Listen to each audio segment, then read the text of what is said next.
Maligayang pagdating sa pinakakapanapanabik at hindi inaasahang makaganapan tungkol sa hidwaan sa gitnang silangan sa pagitan ng Iran at ng Alyansang Estados Unidos-Israel na patuloy na ina-update dito sa channel na World War III Battles. Mga minamahal naming manonood, kagabi ay walang puwang para sa mapayapang pagtulok sa gitnang silangan. Isang guhit ng liwanag ang humati sa kalangitan ng Iraq dala ang tawag ng kamatayan na nakpaliyap sa estratehikong base ng Amerika na Al-Assad. Hindi ito ang mga hiwa-hiwalay at mababagal na UAV o ang mga ordinaryong ballistic missile na mayabang na inaakala ng Washington na kaya nilang harangin, kundi isang uri ng sandata na may teknolohiyang Russian. Bumagsak ito na parang kidlat sa mismong mapagmalaking muka ng Pentagon. Si Donald Trump, nakahapon lang ay matapang na nagpahayaeng isang 48 oras na ultimatum na amoy pulbura ay biglang tumahimik sa nakapangingilabot na paraan. Ang katahimikang iyon ay hindi pag-ipon ng lakas para sa isang darating na bagyo, kundi tanda ng matinding kawalan ng kakayahan ng matanto na natumbok ang isang bawal na sona. Isang lugar kung saan ang mapatakaran ay hindi na ang Amerika ang nagdidikta, nang ang regalo mula sa Kremlin ay ipinamalas sa mismong larangan ng digmaan at sa loop mismo ngang base militar ng Amerika. Naintindihan ng buong mundo na sa larong ito, ang Washington ang naipit. Ang tanong ay, ito na ba ang matinding tugon nega Kremlin nang itulak sa limitasyon? Anong sandata ang nagpaparalisa sa bilyon-bilyong tolyong air defense system nega Amerika? At bakit ang isang Donald Trump na kilala sa pagiging matigas ay kailangang maktimpi at hindi nakbigay ng agarang tugon sa mapagpakitang gilas na pag-atakeng ito? Hihimayin ng video ngayong araw ang mga malupit na kaganapang nangyayari sa gitnang silangan, kung saan ang mga modernong missile system ay muling nahuhulmang ng sitwasyon at naglalantad sa mga kahinaan ng isang alyansang nasa ilalim ng matinding presyo. Manatiling nakasubaybay hanggang dulo upang hindi makaligtaan ang mga mahahalagang pagsusuri. At bago tayo pumunta sa mga detalye, paki-like at subscribe sa channel para sa pinakamabilis na update sa sitwasyon sa gitnang silangan. Estratehikong senaryo ngang pagbitay, ang dangal ngang Amerika ay naging abo. Huwag nang mag-aksaya ngang lawe sa pag-usap tungkol sa mga makalumang Patriot system o mga satellite sensor na magaling lang sa papel. Dahil ang tinupo sa Al-Assad kagabi ay hindi lang nga bodega. Ang dinuro sa ilalim ngang pressure ng hypersonic technology ay ang mismong gulugot ng deterrence ng Estados Unidos sa buong rehiyon ng gitnang silangan. Ang atakeng ito ay hindi lamang isang simpleng pagsalakay, kundi isang estratehikong senaryo nga pagbitay na binalangkas ng napakahusay na maging ang mga pinakamalamig na utak sa Washington ay napangini sa fight. Sa unang pagkakataon mula noong ikalawang digmaang pandaigdig, ang militar ngang Amerika ay hindi na humaharap sa mga hiwa-hiwalay na grupo ngang rebelde, kundi pinatumba ngang isang higit na mataas na kaisipang militar, isang antas ng estratehiya na dati nilang inakala na sila lang ang mayroon sa mundong ito. Tingnan nating mabuti ang maguho. Ang malalalim at matatalas na kraterng bomba na dumurog sa sentro ngang kanilang dangal. Hindi ito bungangang walang pakundangang pagpapaulan ng bala o watak-watak na pag-atake, kundi isang mensahe na isinulat sa pamamagitan ng malalakas na pampasabog at tumpak na aerodynamic technology. Hindi kailangan ng umaatake ang dami ng tao para manaig. Ginamit nila ang absolutong kalidad para lumihang kahihiyan. Bawat missile na bumabagsak ay parang isang patalim na tumatagos sa bulang nga seguridad na maingat na binuong Amerika sa loob ng maraming dekada. Halajing ipinagmamalaki ni Washington ang pagprotekta sa mga alyado at ang kakayahang tumugon sa isang iglap. Ngunit nang ang hwalek, firepower, ay ibinuhos sa ulong ang kanilang nasundalo, ang tanging nasaksihan ng mundo ay ang nakapangingilabot na paralisis, isang mabigat na katahimikan mula sa mga command system na dati ay pinupuri bilang pinakamoderno sa buong mundo. Bakit ang isang superpower na may bayad sa depensa na halos $1 trilyon ay hinayaan ang kanilang mahalagang estratehikong base na maging patak sa loop lang ng maikling sandali nang walang kaukulang tugon? Ang sagot ay hindi nasa kakulangan ngang sandata kundi sa kabuwang pagbagsak ngang kanilang katayuan.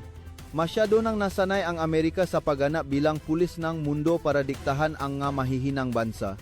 Gamit ang nga mamahaling stealth aircraft para manaiksa mga kalaban na walang sapat na kakayahan sa depensa.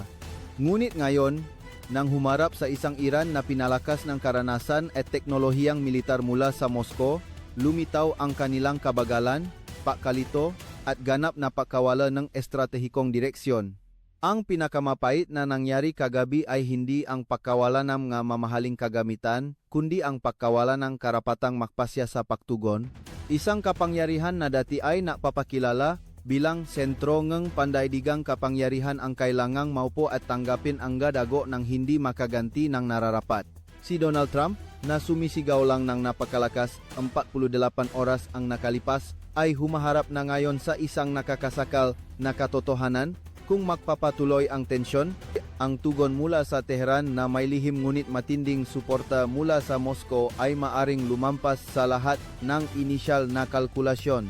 At sa pagkakataong ito, ang target ay hindi lang titigil sa isang base sa disyerto ng Iraq, kundi maaring umabot sa mga carrier strike group sa dagat na siyang huling simbolo ng lakas ng Washington.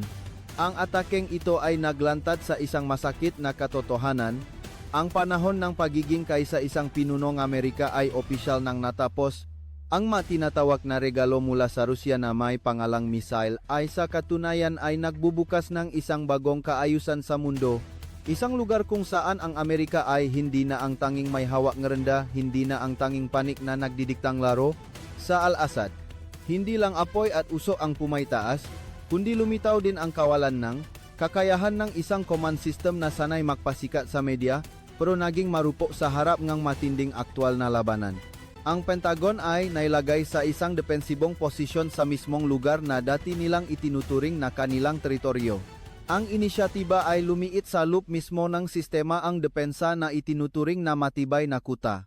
Ang katahimikan ng White House matapos ang pagsabog ay hindi tanda ng isang bagyong namumuo, kundi sumasalamin sa pag-ingat sa harap ng isang komplikado at hindi inaasahang sitwasyon.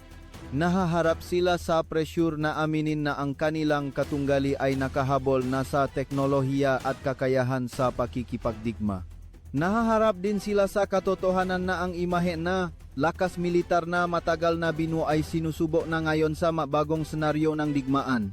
Ito ay isang kritikal na punto, isang mahalagang yugto na maring maiwan ng pangmatagalang epekto sa balansa ng kapangyarihan sa mundo. Nang humupa ang huling pagsabog, ang katayuan ng Amerika bilang superpower ay naharap sa malalaking katanungan na napilitang makibagay sa isang mas malupit na estratehikong kapaligiran. Sa matinding kompetisyon sa gitnang silangan, ang Amerika ay hindi na ang tanging panik na kumokontrol sa mga pangyayari kundi nahaharap sa maraming hamon ng sabay-sabay. Ang maepekto mula sa pag-atake ay hindi lamang sa material na pinsala kundi umabot din sa aspetong psikolohikal at estratehiko. Ngayon, bawat hakbang ngang Washington ay maingat na binabantayan nga kanilang nga katunggali na nagiging sanhi ng matinding pagliit ng kanilang espasyo para kumilos. Ang Amerika ay nanganganib na mawala ang kanilang bentahe sa inisyatiba at tradisyonal na impluensya. Ang labanan sa Al-Assad ay naging isang mahalagang palatandaan na nagmamarka sa panahon kung kailan ang kapangyarihan ay hayagang hinahamon at kailangang muling hubugin sa bagong konteksto. Sa gitna nga guhong umusok pa, nagsimulang matanto nga military analyst ang isang nakakangilabot na katotohanan. Ang tumagos sa Steel Shield ng Amerika ay hindi isang ordinaryong sandata. Ito ay isang nilalang ng digmaan na lumampas sa lahat ng prediksyon. Isang multo ng bilis na may lakas na ganap na tumatalo sa lahat ng kasalukuyang interception algorithms. Ang battlefield ay biglang naging isang buhay na laboratorio para sa isang malupit na geopolitical game kung saan ang mga sikretong baraha ay inilalata ng may matinding kalkulasyon. Nang ang mga misteryo sa likod ng kakaibang trajectory ng flight ay unti-unting nabuo, ang tabing na bumabalot sa pinagmulan ng nakamamatay na sandatang ito ay nagsimulang mapunit na nagpapakita ng isang mapanganib na lihim na alyansang militar. Lumitaw ang kinzal sa ilalim ng disguise ng Iran.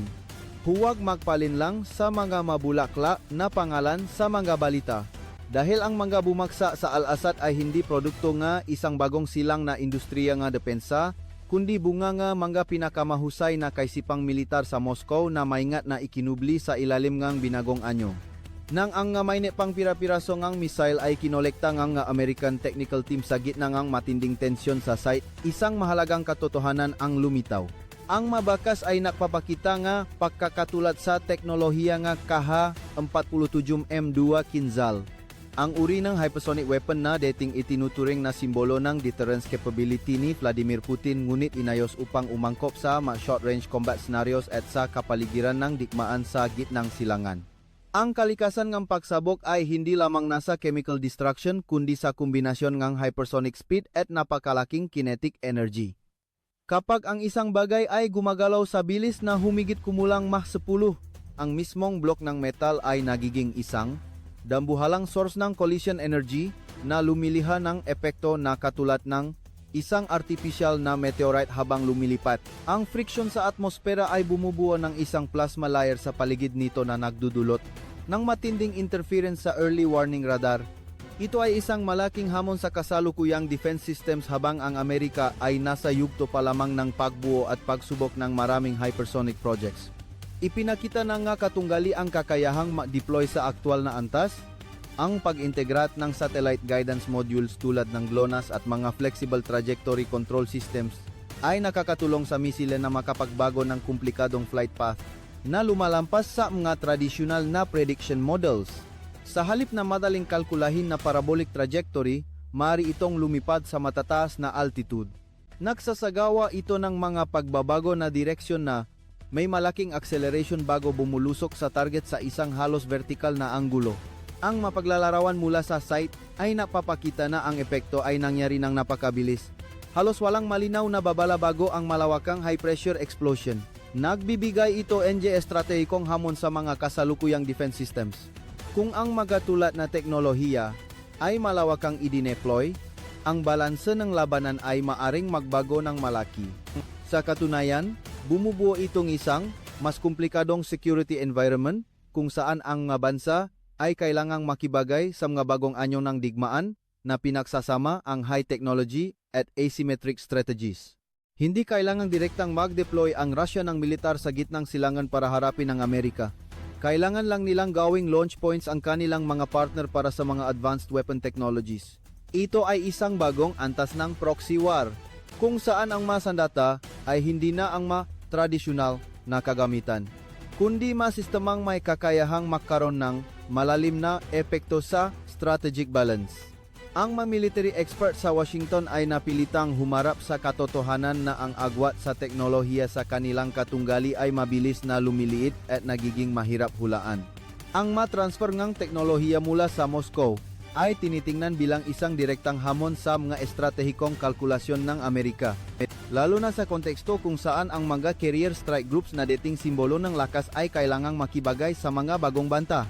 Sa harap nga weapon systems na may komplikadong bilis at trajectory, ang nga tradisyonal na deterrence models ay nagiging hindi gaanong epektibo. Sa kontekstong iyon, ang Iran ay hindi na lamang umaasa sa mga tradisyonal na paraan ng pagkontrol sa mga maritime lanes tulad ng Strait of Hormuz kundi maaari nang makpalawa sa mga long-range deterrence options. Ang kombinasyon ng strategic vision ni Vladimir Putin at ang military capability ng Iran ay lumilika ng isang mas komplikadong security environment sa rehiyon. Dahil dito, ang nangingibabaw na papel na Amerika sa gitnang silangan ay nahaharap sa maraming bagong hamon. Kahit na ang United States Department of Defense ay namamay-ari ng malaking Air Force, ang tanong tungkol sa kakayahang mapanatili ang operasyon sa ilalim ng mga kondisyon kung saan inaatake ang infrastructure ay lumilitaw. Ang mga runway base at logistic systems ay naging mga mahihinang bahagi sa senaryo ng high-intensity conflict. Ang kaganapang ito ay napapakita na ang modernong digmaan ay lumilipat na sa yugto ng kompetisyon sa teknolohiya at kakayahang makibagay. Napatunayan ng Moscow na sa pamamagitan ng pagsuporta sa tamang panahon at tamang teknolohiya, maaari silang lumikha ng estratehikong impluensya nang hindi kinakailangan ang direktang presensya ng militar. Ang paglitaw ng hypersonic technologies sa arsenal ng Iran ay nagmamarka ng isang mahalagang development na nagbubukas ng isang bagong larangan kung saan ang matradisyonal na paraan ng pakikipagdigma ay hinahamon. Ang labanan sa Al-Assad ay tinitingnan bilang isang inisyal na senyales para sa mas malalalim pang pagbabago na maaring mangyari. Sa kontekstong iyon, ang tugon ng Amerika kabilang ang pahaya ni Donald Trump ay kailangang maingat na paisipan sa harap ng panganib ng hindi kontroladong paglala. Ang kompetisyon ngayon ay hindi lamang usapin ng dami ngang sandata kundi ang paghaharap ng teknolohiya, estratehiya at kakayahang makibagay sa isang mabilis na nagbabagong security environment, regalo mula kay Putin. Isang matinding babala na ipinadala sa Washington. Huwag ipagamali ang mga kaganapang ito bilang isang aksidenteng pagkakataon sa geopolitical chessboard, lalo na kapag ang kumokontrol ay si Vladimir Putin. Ang pagkakaroon ng mga weapon systems na may tata ang Russian technology at ang matinding epekto nito sa mga target ng Amerika sa Iraq sa isang sensitibong panahon ay hindi maaring ituring na simpleng suporta lamang. Ito ay isang malinaw na strategic signal. Isang mensahe na direktang ipinadala sa Washington na ang pandaigdigang kaayusan ng kapangyarihan ay nagbago na. Ang panahon kung kailan ang Amerika ay maaring kumilos nang mag-isa ng walang matinding ganti ay seryosong hinahamon. Hindi kailangang mag-deploy ng Rusya ng malalaking puwersa sa gitnang silangan, ngunit sa pamamagitan ng mapiling paglilipat ng mapangunahing teknolohiya, maari silang lumihang isang estratehikong epekto na mas malaki kaysa sa direktang presensya ng militar sa mas malawak na konteksto. Ang Amerika ay naglaan ng malaking resources sa pagpigil sa Rusya sa silangang Europa, pagsuporta sa mga partners, at pagpapanatili ng patuloy na geopolitical pressure. Bilang tugon, piniling Rusya ang isang asymmetric response, hindi direktang pakikipagtuos kundi pag-atake sa mas sensitibong lugar para sa interes ng Amerika. Ang gitnang silangan, na may pangunahing papel sa enerhiya at seguridad, ay naging isang natural pressure point. Ang pagpapalakas ng military capability ng Iran kabilang ang mga technological components na may kaugnayan sa missiles at guidance systems ay bahagi ng estratehiyang iyon. Napakalinaw ng mensahe, ang Amerika ay hindi na ang tanging bansa na may kakayahang magbigay ng mga kakayahan na maring makapagbabago sa sitwasyon sa battlefield. Binabawasan nito ang pagiging epektibo nga isolations at sanctions na ipinatawng kanluran sa mahabang panahon. Kasabay nito, lumilikha din ito ng isang estratehikong hirap para sa Washington. Maaring batit nga mga American policymakers ang pinakmulan ng teknolohiya sa likod ng mga pag-atake, ngunit ang direktang pagtugon ay nalilimitahan ng panganib ng paglala ng tensyon sa isang nuclear power. Ito ang mismong kalikasan ng gray zone strategy, kung saan ang maaksyon ay idinisenyo upang magbigay ng maximum pressure ngunit nasa ilalim pa rin ng threshold ng isang full-scale conflict. Maaring dumanas ang Amerika ang pinsala sa reputasyon at may lagay sa isang depensibong posisyon ngunit mahihirapang humanap ang isang kaukulang tugon na hindi magpapalala sa sitwasyon ng labis. Bukod dito, ang kaganapang ito ay may mas malawak na kahulugan para sa international order. Sa pamamagitan ng pagsuporta sa Iran, ipinakita ng Rusya na ang weapon systems at combat doctrines ng kanluran ay hindi na isang absolutong bentahe. Kapag ang mabase at military infrastructure nga Amerika ay nasa ilalim nga bantangang mabagong teknolohiya, ang tradisyonal na deterrence capability ay kailangang muling suriin.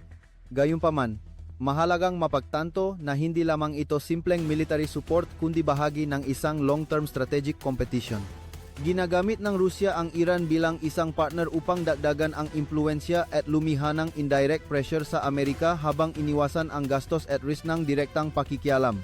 Ang bawat kaganapan sa battlefield ay hindi lamang sumasalamin sa regional na hidwaan kundi pati na rin ang kompetisyon sa pagitan ng mga superpower sa isang mas komplikadong security environment.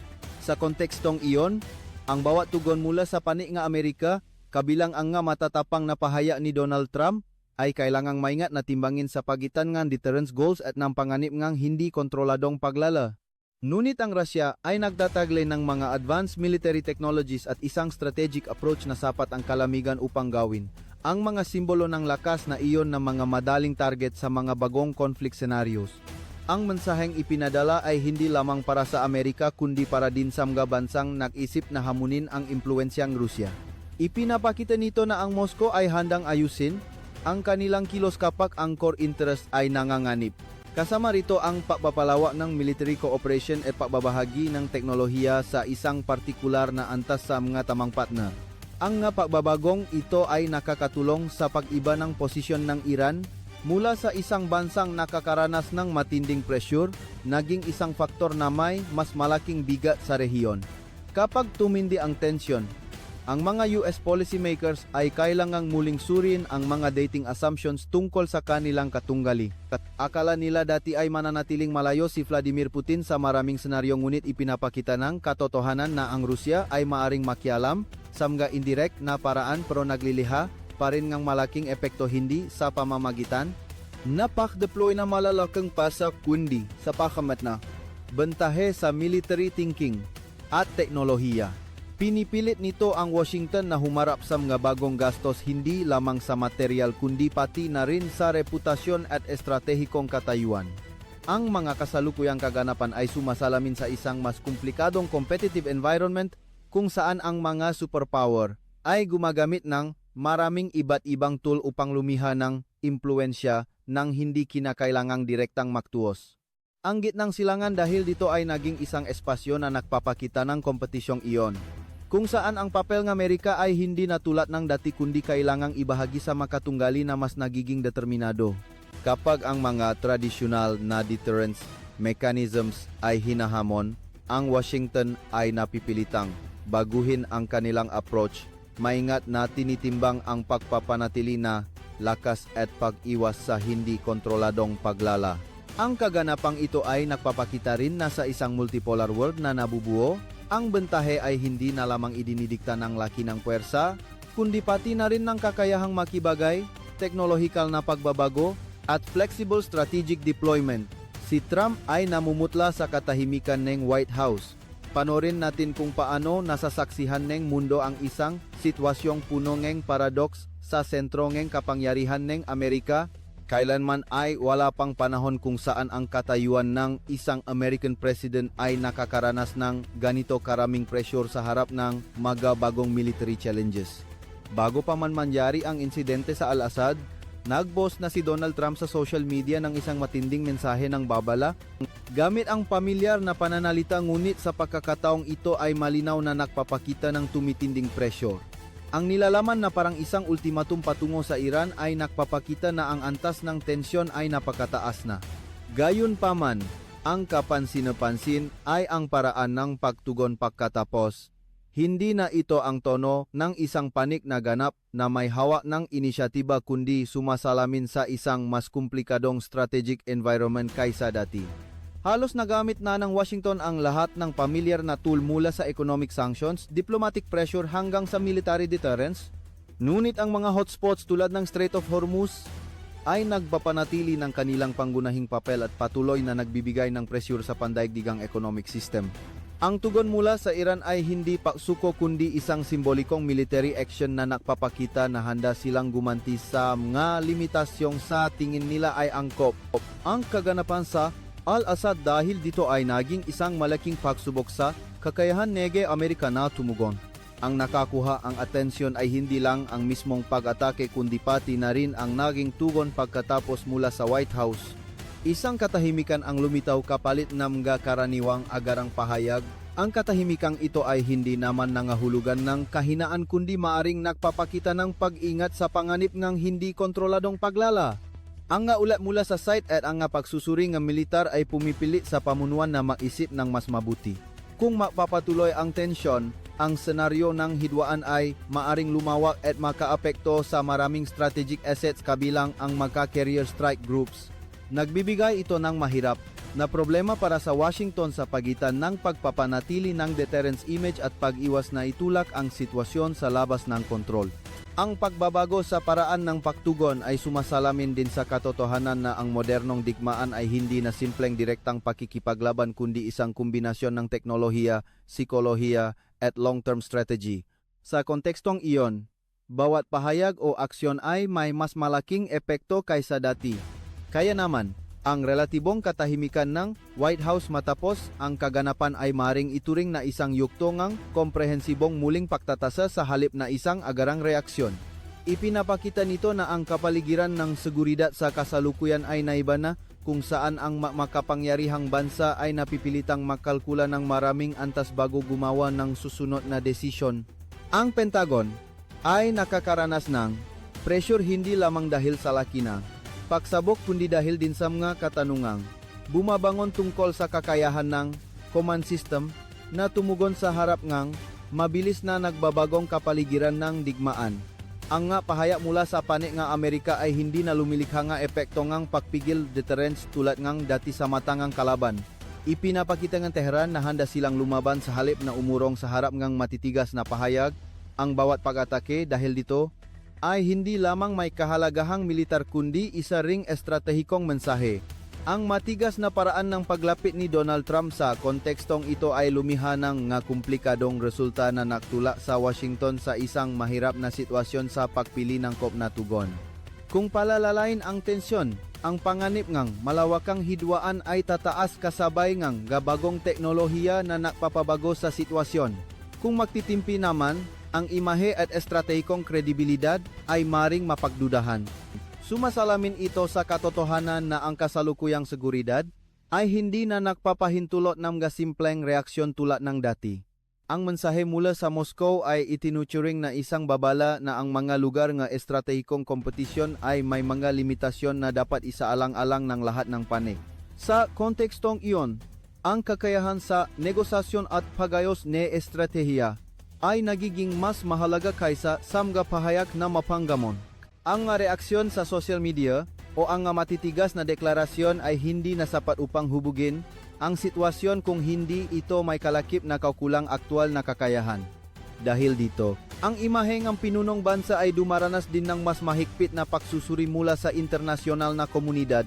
Ang alyado ng Amerika sa rehiyon ay kailangan ding muling suriin ang kanilang hinuha tungkol sa seguridad sa harap ng bagong banta.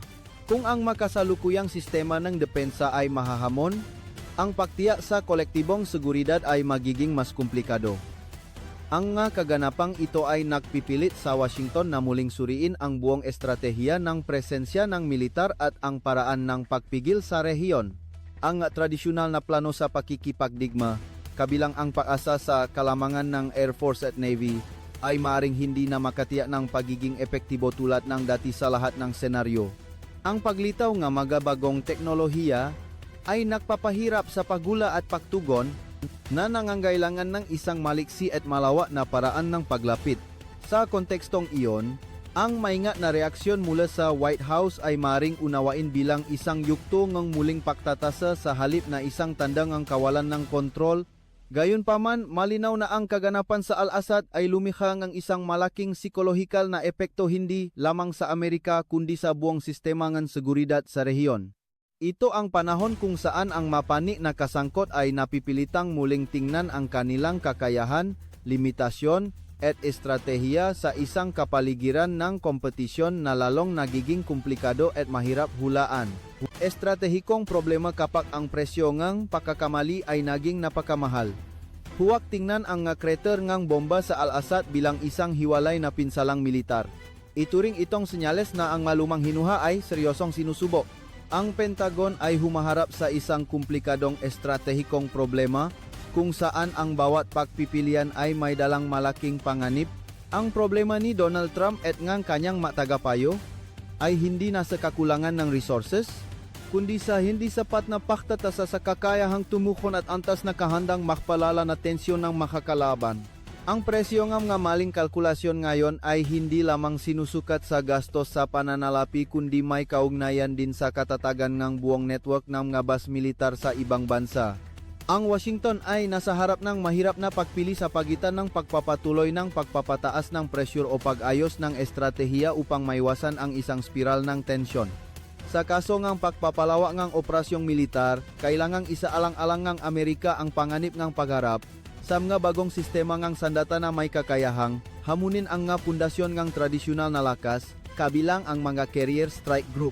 Ang ari-ariang ito na dati ay itinuturing na simbolo ng kapangyarihan ay maaring maging mas madaling tablan sa modernong pakikipagdigma kung haharap sa mga banta na may mataas na bilis at mahirap hulaang trajectory. Pinipilit nito ang mga strategic planners na maingat na paisipan ang bawat hakbang. Ang isa pang malaking hamon ay nasa aspeto ang teknolohiya.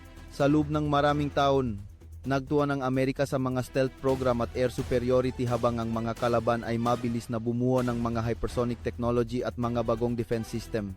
Ang pagkakaibang ito sa prioridad ay lumilikha ngang hamon sa pakikibagay sa mga bagong anyo ng digmaan. Habang tumataas ang bilis at liksingang nga sandata, ang nga tradisyonal na modelo ngang pakikipagdigma ay kailangang ayusin upang umangkop sa realidad. Hindi ito nangangahulugan na nawalan ng ganap na bentahe ang Amerika, ngunit malinaw na ang kapaligiran ng kompetisyon ay naging mas komplikado na. Bukod sa militar, ang pressure sa ekonomiya ay may mahalaga ring papel. Ang rutangan, transportasyon sa Strait of Hormuz ay napakahalaga para sa pandaigdigang merkado ngang enerhiya. Anumang abala sa rehiyong ito ay maring magdulot ng pagbabago sa presyo ng langgis at magkaroon ng domino effect sa inflation gayon din sa paglago ng ekonomiya. Dahil dito, ang mga desisyong militar ay hindi maring ihiwalay sa mga pagsasalang-alang sa macroeconomics. Sa kontekstong iyon, ang layuning mapanatili ang katatagan at maiwasan ang isang dobleng krisis ay nagiging mas apurahan kaysa dati. Ang makasalukuyang kaganapan ay nagpapakita na ang Washington ay nasa harap ng isang mahalagang yugto ng pagsasayos ng estratehiya kung saan ang bawat pagpili ay kailangang maingat na timbangin sa pagitan ng panandaliang interes at pangmatagalang resulta sa isang internasyonal na kapaligirang lalong nagiging mapanganib. Batit ng Tehran ang mga limitasyong iyon at ginagamit ang mas paborableng posisyon sa estratehikong chessboard habang ang Washington ay kailangang harapin ang mga resulta mula sa sarili nilang mga pahayag at naunang pagpili. Ang pagkakamali sa kalkulasyon ng Amerika ay makikita rin sa hindi sapat na pagtatasa sa antas ng pagkakaugnay sa pagitan ng Moscow at Tehran. Ang maparusa na inaasahang lilikha na agwat ay sa katunayan ay nagtulak sa mas mahigpit na koordinasyon sa ilang larangan, lalo na sa pagtutulungan sa teknolohiya at depensa. Ang mapiling paglipat ng teknolohiya mula sa panig ng Rusya ay nagpapakita ng malaking antas ng estratehikong pagkakasundo, kung saan itinataas ang kakayahan ng Iran at lumilikha ng karagdagang pressure sa mga nakatalagang puwersa ng Amerika sa gitnang silangan. Ito ay isang pangmatagalang larong chess na inihanda na nun pa, kung saan ang bawat hakbang ay naglalayong lumikhang bentahe sa paglipas ng panahon na nagpipilit sa kalaban na tumugon sa isang depensibong posisyon. Ang isa pang mahalagang resulta ay ang epekto sa tiwala ng mga partner sa rehiyon. Kapag ang mabase at defense system ay hinahamon, ang mga aliadong Amerika kabilang ang Israel at ang mga bansa sa Gulf ay napipilitang muling suriin ang kanilang mga hinuha sa seguridad. Ang estratehikong tiwala na siyang pundasyon ng nga alyansa ay maaring maapektuhan kung ang kakayahang magprotekta ay hindi na itinuturing na kasing tatak ng dati. Hindi ito nangangahulugan ng agarang pagbuwag, ngunit malinaw na lumilikha ito ng pressure para sa pagsasayos sa ugnayan ng pagtutulungan. Sa kontekstong iyon, ang bawat reaksyon mula sa Washington kabilang ang mga pahaya at desisyon ni Donald Trump ay may mas malaking kahulugan dahil ito ay binabantayan at binibigyang kahulugan hindi lamang ng kalaban kundi pati na rin ng maalyado. Ang pag-ingat o pagkantala sa pagtugon ay maring unawain sa maraming paraan mula sa estratehikong kalkulasyon hanggang sa tandangang pressure. Sa kabuuan, ang nga kaganapang ito ay sumasalamin sa isang mas malawak na realidad. Ang pandaigdigang seguridad ay lumilipat sa isang estado ngang komplikadong kompetisyon kung saan ang teknolohiya at asymmetric strategy ay may lalong malaking papel. Ang kakayahang gumamit ng mga high speed at mahirap hulaang system ay napipilit sa mga tradisyonal na doktrinang militar na mag-adjust. Nagbubukas ito ang pagkakataon para sa mga bansang may mas maliit na sukat ngunit may angkop na teknolohiya na lumihaing malaking impluensya. Ang kaganapan sa Al-Assad dahil dito ay naging isang halimbawa ng kung paano ang balansa ng kapangyarihan ay maaring hamunin. Sa harap ng sitwasyong iyon, ang Washington ay nasa isang mahalagang yugto ng estratehikong pagpili. Ang pagpapatuloy ng pagpapataas ng pressure o ang paghahanap ng mas balanseng paraan ng paglapit ay parehong may kasamang sariling gastos at panganib. Walang pagpipiliang ganap na madali at ang bawat desisyon ay maaring humubok sa katayuan ng Amerika sa rehiyon gayon din sa buong mundo sa darating na panahon. Muling pagkabuhay ng Axis of Resistance, ang apoy ay kumakalat sa buong gitnang silangan. Nang ang simbolikong hampas mula sa mga high-speed weapon system ay bumaksa sa Al-Assad, ang epekto nito ay hindi lamang tumigil sa mga butas ng pagsabog sa teritoryo ng Iraq kundi lumikha rin ng isang alon ng reaksyon na kumalat hanggang Yemen, Lebanon at Gaza Strip. Ipinapakita nga realidad na kapag ang deterrence capability nga Amerika ay hinahamon, ang mapursang kaalyado ng Iran ay nakakakita ng pakakataon upang dagdagan ang kanilang aktibidad sa rehiyon. Ito ang panahon kung saan ang papel ng Tehran ay pinapatibay sa pamamagitan ng network ng mga proxy forces na ginagawang isang sistema ang buong estruktura ng militar ng Amerika sa gitnang silangan na nakakaranas ng pressure mula sa maraming direksyon.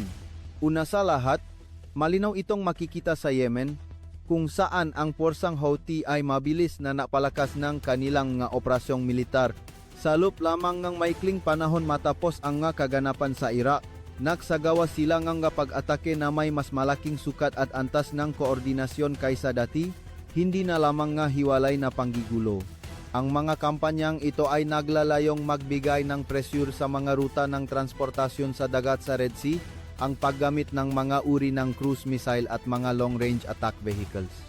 Sa anumang antas, pinipilit nito ang mga internasyonal na pursang pandagat na ayusin ang kanilang taktika. Ang nga barkong pandigma na idineploy na may layuning protektahan ang kalayaan sa paglalayag ngayon ay kailangang magtuon din sa pagprotekta sa kanilang sarili laban sa mas iba't ibang banta. Malaki ang ipinagbabago nito sa paraan ng operasyon ng makwersa sa dagat. Sa hilaga, ang Hezbollah sa Lebanon ay nagtaas din ng antas ng kahandaang mag-deploy ng puwersa sa kahabaan ng hangganan ng Israel. Ang kilos na ito ay lumilihang malaking pressure sa defense system ng Israel na nagpipilit sa kanila na manatili sa mataas na alerto at maglaan ng mas malaking resources para sa pagtatanggol. Sa kontekstong iyon, ang defense system tulad ng Iron Dome ay kailangang humarap sa mas komplikadong senaryo habang tumataas ang bilang at uri ng nga banta. Ang koordinasyon sa pagitan ng mga wersa sa iba't ibang rehiyon ay napapakita ng trend ng estratehikong ugnayan kung saan ang nga hotspots ay hindi na hiwalay kundi maaring makaapekto sa isa't isa.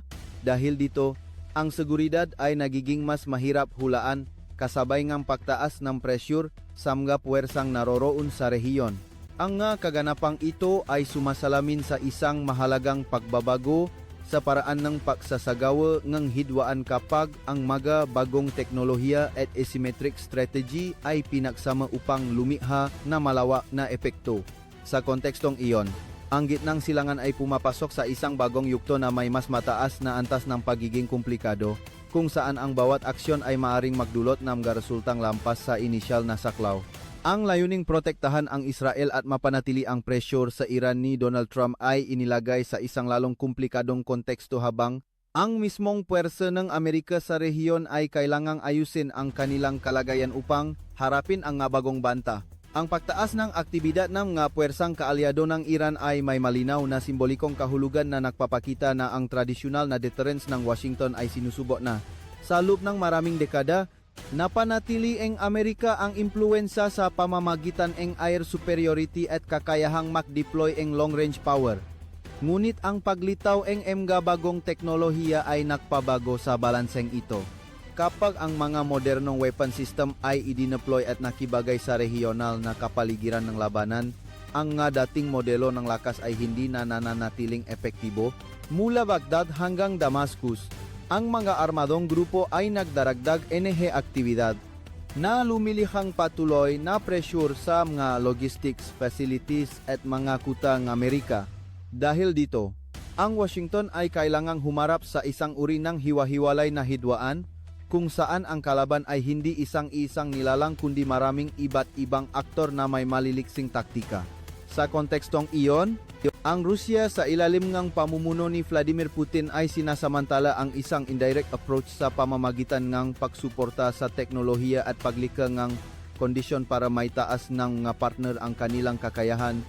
Mula ron ay bumubuo ng isang chain of continuous impacts. Ang Iran ay patuloy na gumaganap ng sentrong papel sa network na ito kung saan itinataas ang kanilang impluensya sa pamamagitan ng kaalyadong puwersa na bumubuo ng isang multi-layered pressure structure. Dahil dito, ang seguridad ay nagiging mas komplikado habang ang Amerika ay kailangang humarap sa maraming direksyon ng hamon.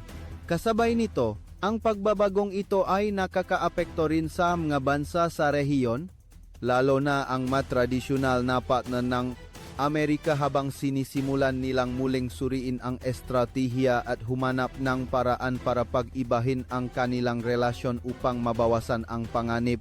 Ang masenyales na ito ngang pagsasayos ay hindi nangangahulugan ng agarang pagbabago, ngunit nagpapakita ng tren ng pakikibagay sa isang mas fleksibel na kaayusan. Sa kabuuan, ang pagtaas ng aktibidad ni mga puwersang kaalyado ng Iran ay hindi lamang isang militar na aspeto kundi sumasalamin din sa paggalaw sa estruktura ng politika at seguridad sa rehiyon. Ang gitnang silangan ay pumapasok sa isang yugto kung saan ang mga elemento ng teknolohiya, estratehiya at alyansa ay mahigpit na nakakabit-kabit na nagiging sanhi upang ang bawat kaganapan ay makalihang ng malawak na epekto. Sa kontekstong iyon, ang Washington ay humaharap sa isang malaking hamon sa pagpapanatili ng papel at pag-ayos ng estratehiya upang makibagay sa bagong kapaligiran. Madilim na senaryo, ang huling araw ng Expeditionary Empire, huwag umasa sa isang mabilis na pagbabago mula sa Washington sa kasalukuyang konteksto habang ang kaganapan matapos ang insidente sa Al-Assad ay nagtulak sa mga tagamasid na magsimulang isipin ang hindi paborableng senaryo para sa presensya ng Estados Unidos sa gitnang silangan. Hindi na ito kwento ngang isang kontroladong pag-alis ng tropa tulad ng nangyari sa Afghanistan kundi isang problema sa pagpapanatili ng presensya sa ilalim ng kondisyon kung saan ang seguridad ay malalim na nagbago, kung saan ang mga bagong teknolohiya at asymmetric strategy ay lumilikhangang patuloy na pressure. Ang Amerika ay nasa harap ng isang malaking pagsubok sa kakayahang makibagay kapag ang malumang hinuha tungkol sa seguridad ng base at kalamangan sa pakikipagdigma ay hindi na nananatili ang halaga. Ang matransfer ng teknolohiya at ang pagtaas ng kakayahan ng makalaban ay nakatulong sa pagbuo ng malalawa na anti-access at area denial zones na nagiging sanhi upang ang mga bus at powersang i-deploy sa malayo ay maging mas madaling tablan. Sa kontekstong iyon, ang strategic planners ay kailangang magtimbang sa pagitan ng pagpapanatili ng presensya at ang panganib ng tumataas na pinsala sa paglipas ng panahon. Ang isang nakakabahalang senaryo ay ang pagbaba ng moral at ang matagal na pressure sa matropang nakatalaga kapag kailangan nilang kumilos sa kapaligiran na may mas maraming panganib kaysa dati. Hindi lamang ito usapin ng material kundi may kaugnayan din sa aspetong psikolohikal at kakayahang mapanatili ang pagiging epektibo sa labanan. Kasabay nito ay ang problema tungkol sa mga carrier strike group na itinuturing na simbolo ng lakas ng Amerika sa bagong era kapag ang mga banta mula sa mga high-speed weapon at mga uri ng hypersonic misile na mahirap hulaan ay lalong tumatas. Ang pag-deploy ng mga strategic military forces ay hindi na lamang usapin ng pagpapakita ng lakas. Ngayon, ang bawat paggalaw ay nangangailangan ng isang matinding maingat na kalkulasyon dahil ang bawat maling desisyon ay may kalakip na maestratehikong panganib na hindi na mababago. Kung mangyayari ang anumang malaking pinsala sa mga napakahalagang military assets na ito, ang epekto nito ay hindi lamang titigil sa hangganan ng isang lokal na pagkatalong militar, kundi lilikhang galindol na kakalat sa larangan ng politika at magpaparalisa sa pandaigdigang sistema ng ekonomiya. Sa lupngang nakakasakal na kontekstong iyon, ang paraan ng paglapit ni President Donald Trump ay dumaranas din ng matitinding presyo, kung saan ang bawat pagpili sa chessboard ng kapangyarihan ay may dalang malalawa na resulta sa kapalaran ng bansa. Ang pag-ingat sa mga kamakailang reaksyon ng White House ay maring tingnan ng mga tagamasid bilang isang makawirang habang sa taktikal na pagsasayos upang maiwasan ang isang spiral ng tensyon na lalampas sa kontrol. Gayunpaman, sa ibang pananaw, ang mismong katahimikang ito ay nabibigay ng mga malalaking katanungan tungkol sa kakayahang mapanatili ang estratehikong kredibilidad ng isang superpower na palaging kumukuha ng pagiging nangingibabaw bilang prinsipyo. Bukod sa aspeto ng armas, ang pagbabagong ito ay lumilikha din ng isang domino effect na direktang nakakapekto sa mga alyansa at tradisyonal na ugnayan sa rehiyon. Ang maalyadong bansa, kapag nasaksihan ang paugang nga security umbrella nga Amerika, ay nagsimulang muling suriin ang kanilang estratehiya para sa pananatili sa isang bagong kapaligiran eng seguridad na puno eng kawalang katiyakan. Ang pagbabagong iyon sa pananaw ay maaring humantong sa isang alon ngang pag-ibangang ga diplomatikong relasyon na nagtutula sa kanila na humanap nga bagong paraan para balansein ang kapangyarihan sa pagitan nga sumisikat na superpower upang protektahan ang kanilang sarili.